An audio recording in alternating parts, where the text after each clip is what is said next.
দৈনিক পাবনার আলোর সম্পাদক মাহফুজ আলী কাদেরীর মাতা আলহাজ অ্যাডভোকেট জহির আলী কাদেরীর সহধর্মিণী আলহাজ সৈয়দা নীলুফার কাদেরীর দ্বিতীয় মৃত্যুবার্ষিকী উপলক্ষে দোয়া ও মিলাদ মাহফিল অনুষ্ঠিত হয়েছে।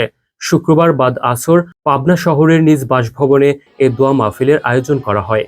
আয়োজিত দোয়া ও মিলাদ মাহফিলে আত্মীয় স্বজন, এলাকার ধর্মপ্রাণ মুসলমান সহ শহরের বিভিন্ন এতিমখানা ও মাদ্রাসার শিক্ষার্থীরা অংশগ্রহণ করেন। এ সময় মাদ্রাসার শিক্ষার্থীরা মরহুমার আত্মার মাগফিরাত কামনায় কোরআন তেলাওয়াত করেন। পরে জান্নাতুল ফেরদাউস মসজিদের পেশ ইমাম হাফেজ মাওলানা আলহাজ আক্তার হোসেন ইসলামিক আলোচনা ও দোয়া পরিচালনা করেন। তিনি আলহাজ সৈয়দা নীলুফার কাদেরীকে ধর্মপ্রাণ ও দানশীল নারী হিসেবে উল্লেখ করে বলেন, জীবনদশায় তিনি নিয়মিত মসজিদ, মাদ্রাসা ও এতিমখানায় দান করতেন এবং বিভিন্ন জনকল্যাণমূলক কর্মকাণ্ডে সক্রিয়ভাবে অংশগ্রহণ করতেন।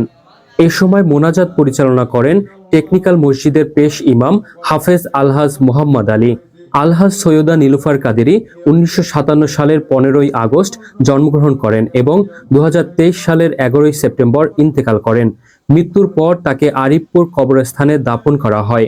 মৃত্যুকালে তিনি স্বামী আলহাজ অ্যাডভোকেট জহির আলী কাদেরী 4 ছেলে সন্তান সহ অসংখ্য গুণগ্রাহী রেখে গেছেন।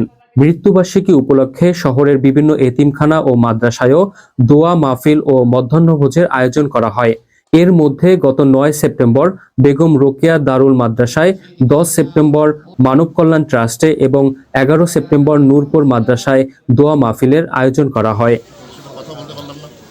ভালো আছিস তুই?